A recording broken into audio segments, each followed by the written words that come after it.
आम आदमी पार्टी की ओर से आज 30 और लोकसभा सीटों के लिए हम लोग उम्मीदवारों की सूची जारी कर रहे हैं। पहले 20 किया था। इसमें पूर्वी दिल्ली से, ईस्ट दिल्ली से जाने माने पत्रकार, लेखक और सामाजिक चिंतक राजमोहन गांधी जी चुनाव लड़ेंगे ईस्ट दिल्ली से। गुजरात में जूनागढ़ लोकसभा सीट है, वहाँ से शेखड़ा अतुल भाई गोविंद भाई वहाँ के भूमि सुधार आंदोलन के एक बड़ा नाम है, वहाँ पे काम करते हैं, वहाँ चुनाव लड़ेंगे। जूनागढ़ वो सीट है, आपको याद होगा, जहाँ से दीनू भाई सोलंकी चुनाव लड़ रहे हैं, जो उनको शायद अभी जेल में हैं, और अमित जेठवा के मर्डर के आरोप में, वहाँ तस्करी और इन सब के आरोप में वो जेल में है। हरियाणा के रोहतक से, जूनागढ़ से शेखड़ा एक्टिविस्ट के मर्डर के आरोप में जो जेल में बंद सांसद हैं बीजेपी के, दीनू भाई सोलंकी, उनके खिलाफ वहाँ से शेखड़ा अतुल भाई गोविंद भाई, ये है, एक ही नाम है, हाँ, शेखड़ा अतुल भाई गोविंद भाई। हरियाणा के रोहतक से नवीन जयहिंद चुनाव लड़ेंगे। हरियाणा के कुरुक्षेत्र से फार्मर एक्टिविस्ट हैं बलविंदर कौर, वो चुनाव लड़ेंगी। कुरुक्षेत्र से बलविंदर कौर। हरियाणा में सिरसा लोकसभा सीट से पूनम चंद रत्ती वहाँ कर्मचारी संगठनों में और कर्मचारियों के एक्टिविस्ट में काफ़ी भूमिका निभाते रहे हैं। पूनम चंद रत्ती जी सिरसा से चुनाव लड़ेंगे। हिसार से युद्धवीर सिंह खयालिया चुनाव लड़ेंगे। युद्धवीर सिंह खयालिया जी हिसार से चुनाव लड़ेंगे, वो वहाँ पर कमिश्नर भी रहे हैं, आईएएस अधिकारी रहे हैं। खयालिया। सोनीपत से सामाजिक कार्यकर्ता जयसिंह ठेकेदार हैं वहाँ पे, हाँ, उनका कुछ नाम है, टाइटल है उनका बैकग्राउंड ऐसा है कि बैकग्राउंड आज हमने बना दिया है सबका, और अभी 1 घंटे के अंदर अंदर सबको मिल जाएगा। तो मैं जयसिंह ठेकेदार जी मूलतः सामाजिक कार्यक्रमों में, गौशाला, वैसे एडवोकेट भी हैं, वो बार एसोसिएशन से जुड़े रहे हैं, वो वहाँ से चुनाव लड़ेंगे। जयसिंह ठेकेदार। कांगड़ा हिमाचल प्रदेश से डॉक्टर राजन सुशांत चुनाव लड़ेंगे। डॉक्टर राजन सुशांत वर्तमान सांसद भी हैं वहाँ से, बीजेपी से सांसद रहे थे, फिर वहाँ प्रेम कुमार धूमल और उनके बेटे के भ्रष्टाचार के खिलाफ लड़ाई लड़ते थे। महाराष्ट्र में अमरावती से भावना भवेश वासनिक चुनाव लड़ेंगी। भावना भवेश वासनिक अमरावती से। इनका पूरा डिटेल आपको थोड़ी देर में दे देंगे, क्योंकि तो बता दीजिए क्या है। अभी सबके बारे में हो सकता है फैक्चुअली इनकरेक्ट बोल दूं मैं। हाँ, वासनिक। सांगली से डॉक्टर समीना खान है सांगली से। मावल, महाराष्ट्र में ही सीट है मावल से मारुति भापकर,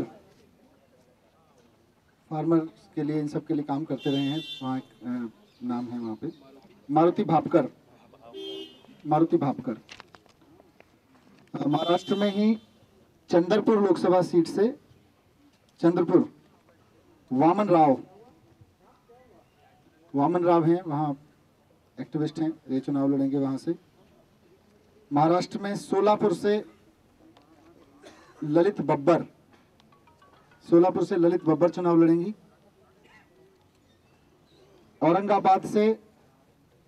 महाराष्ट्र में औरंगाबाद से सुभाष लोमटे जी चुनाव लड़ेंगे वहां से। महाराष्ट्र में ठाणे से संजीव साने उम्मीदवार रहेंगे। संजीव साने, SANE, संजीव साने, ठाणे।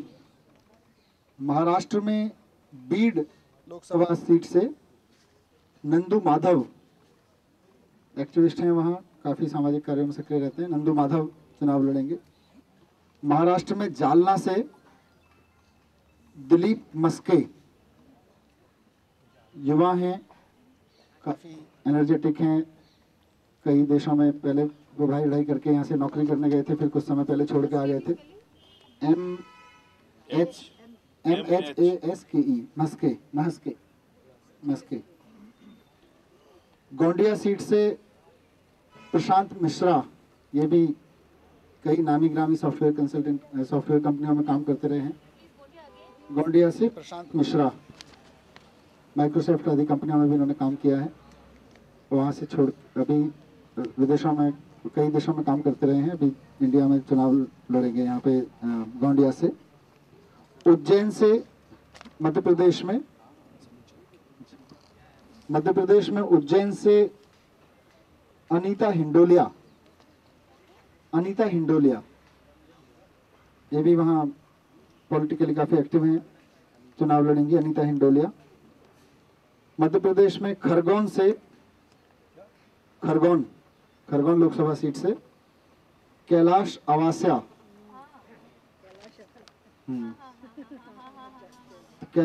चुनाव लड़ेंगे। जबलपुर से कैप्टन अब्दुल नसीर हनफी, जबलपुर से कैप्टन अब्दुल नासिर हनफी चुनाव लड़ेंगे जबलपुर से। मध्य प्रदेश में हनफी, कैप्टन अब्दुल नासिर हनफी। मंदसौर लोकसभा से पारस सकलेचा,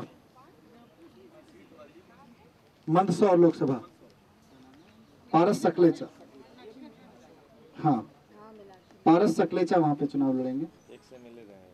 एक्स एमएलए भी रहे हैं। मांडला लोकसभा मध्य प्रदेश में खुमान सिंह आर्मो वहां से चुनाव लड़ेंगे, मंडला से। आर्मो। विदिशा लोकसभा से भागवत सिंह राजपूत, BS राजपूत हैं, पार्टी के पुराने, काफी लंबे समय से रहे हैं, पुराना राजनीतिक कैरियर है। हाँ जी, विदिशा से BS राजपूत, भागवत सिंह राजपूत। इसके अलावा पंजाब में पटियाला लोकसभा से डॉक्टर धर्मवीर गांधी हैं, पार्टी के साथ लंबे समय से जुड़े रहे हैं, मेडिकल डॉक्टर हैं, वहाँ पे काफ़ी सामाजिक रूप से काफ़ी सक्रिय डॉक्टर रहे हैं। डॉक्टर धर्मवीर गांधी चुनाव लड़ेंगे। राजस्थान में सीकर से मेजर रिटायर्ड सुरेंद्र कुमार पुनिया, वहाँ से मेजर सुरेंद्र पुनिया, राजस्थान सीकर से। राजस्थान में कोटा से अशोक कुमार जैन, जो पार्टी के वहाँ से नगर पालिका चेयरमैन भी हैं पार्टी की तरफ से, ये चुनाव लड़ेंगे राजस्थान के कोटा से अशोक कुमार जैन जी। राजस्थान में झुंझुनू से जनरल राज काद्यान चुनाव लड़ेंगे राजस्थान झुंझुनू से। और उत्तराखंड अल्मोड़ा सीट, अभी उत्तराखंड से हम डिसाइड कर रहे हैं। हरीश चंद्र आर्य जो पार्टी के संयोजक हैं, अल्मोड़ा सीट से लड़ेंगे, उत्तराखंड अल्मोड़ा से हरीश आर्य। तो इस तरह से आज पार्टी ने अभी जो 30 नाम डिक्लेयर किए हैं, नहीं 30 हो गए, हाँ। तो 30 आउट ऑफ दिस 30, एक दिल्ली से हैं, एक गुजरात से हैं, हरियाणा से 5 हैं, हिमाचल प्रदेश से 1 हैं, जम्मू कश्मीर से 1 अभी बताएंगे। अच्छा 29 हुए होंगे, हाँ। महाराष्ट्र से 10 हैं, मध्य प्रदेश से 6 हैं, पंजाब से 1 हैं, 3 जम्मू कश्मीर राजस्थान से हैं 3, और उत्तराखंड से 1 हैं। इसके साथ साथ आज हमारे साथ में, हाँ अभी मैं बता रहा हूँ, जम्मू कश्मीर में बहुत लंबे समय से सूचना के अधिकार की लड़ाई लड़ते रहे और विभिन्न सरकारों के घोटालों को उजागर करते रहे डॉक्टर रजा मुजफ्फर भट्ट हमारे साथ में हैं, पार्टी ज्वाइन कर रहे हैं। डॉक्टर रजा मुजफ्फर भट्ट काफ़ी लंबे समय से सूचना के अधिकार आंदोलन से भी जुड़े रहे हैं और बड़गांव ज़िले में पहले मेडिकल डॉक्टर थे। हाँ, उसके बाद आरटीआई आंदोलन से जुड़े, फिर देश के तमाम आंदोलन से जुड़ते हुए कश्मीर में विभिन्न राजनीतिक मुद्दों पे भ्रष्टाचार को लेकर युवाओं को काफ़ी इन्होंने एकजुट किया था। और श्रीनगर से डॉक्टर फारूक अब्दुल्ला के खिलाफ वहाँ से चुनाव लड़ेंगे। तो आज संजय भाई से मैं रिक्वेस्ट करूँगा कि डॉक्टर मुजफ्फर भट्ट को टोपी पहना के पार्टी में शामिल भी करें। और तो ये है पार्टी, और भी कई सीटों पे अभी काम चल रहा है और विचार करेगी, मतलब जल्दी फिर दूसरी लिस्ट जारी करेगी, तीसरी। हाँ जी सर, बहुत सारे लोग अनशन पे ही बैठे रहे ऑफिस के बाहर में, तो क्या देखिए, उनका नाम जारी किया जाए? कहीं से 150 लोगों ने अप्लाई किया, कहीं से 100 लोगों ने अप्लाई किया। और ये ऐसी पार्टी है जो ये कहती है कि हमें लोकसभा या विधानसभा में देश में जो अच्छे लोग हैं वो भेजने हैं। ये ज़रूरी नहीं है कि पार्टी के कार्यकर्ता ही हों, ये ज़रूरी नहीं है कि आंदोलनकारी हों, ये ज़रूरी नहीं है कि हम ही हों, पार्टी के पदाधिकारी हों। तो अब अच्छे लोगों का क्या मतलब है? अच्छे लोग, एक मिनट अभी बोलिएगा।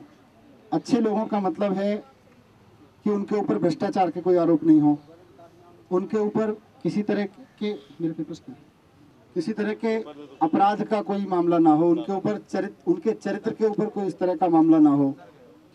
हमने अपनी बेस्ट कोशिश की है कि ऐसे लोग आए, ऐसे लोगों को सेलेक्ट किया जाए। फिर भी हो सकता है कहीं कोई चूक हुई हो। हाँ जी, एक मिनट, हो सकता है फिर भी कोई चूक हुई हो, इसलिए पार्टी ने फैसला किया है। हाँ जी, पार्टी ने फैसला किया है कि ये नाम हम अभी अपनी वेबसाइट पे डालेंगे। पार्टी ने इनको एक तरह से फाइनल किया है, लेकिन पब्लिक स्क्रूटनी में रख रहे हैं अभी इनको, और 5 दिन तक ये नाम पब्लिक स्क्रूटनी में वेबसाइट पे रहेंगे। अगर किसी के पास इनके भ्रष्टाचार के संबंध में, इनके चरित्र के संबंध में, या इनके अपराध के किसी रिकॉर्ड के संबंध में कोई ऐसी जानकारी है तो हमारे साथ शेयर करें, क्योंकि हमने अपनी तरफ से बेस्ट कोशिश की है कि इनके बारे में जो भी चीज़ें पता चल सकें। पर कोई भी इंफॉर्मेशन, हालांकि पार्टी पहले से कहती रही है कि दिल्ली विधानसभा चुनाव में हमने एक अनाउंसमेंट की थी, और वही अनाउंसमेंट हमारी लोकसभा के लिए भी है कि चुनाव के आखिरी दिन तक भी अगर किसी कैंडिडेट के ऊपर भ्रष्टाचार का कोई इस तरह का संगीन आरोप आएगा, या अपराध का, या उसके चारित्रिक मसले का, तो उसको हटाया जाएगा, चाहे वो सीट खाली छोड़नी पड़े। दिल्ली में हमने किया भी था, लेकिन अभी कैंडिडेट हमने फाइनल किए हैं अपनी तरफ से, पर पब्लिक की फीडबैक का हम 5 दिन इंतजार करेंगे। हालांकि अपनी तरफ से अभी फाइनल है ये, पर पब्लिक के फीडबैक 5 दिन के लिए हम विंडो ओपन करेंगे वेबसाइट पे, जिसमें किसी को भी कोई फैक्चुअल इंफॉर्मेशन हो कि इसके ऊपर ये मामला था, इस वाले मामले में ये आरोप था, या ये FIR है, ये मुकदमा है, तो हम सबका वेलकम कर रहे हैं।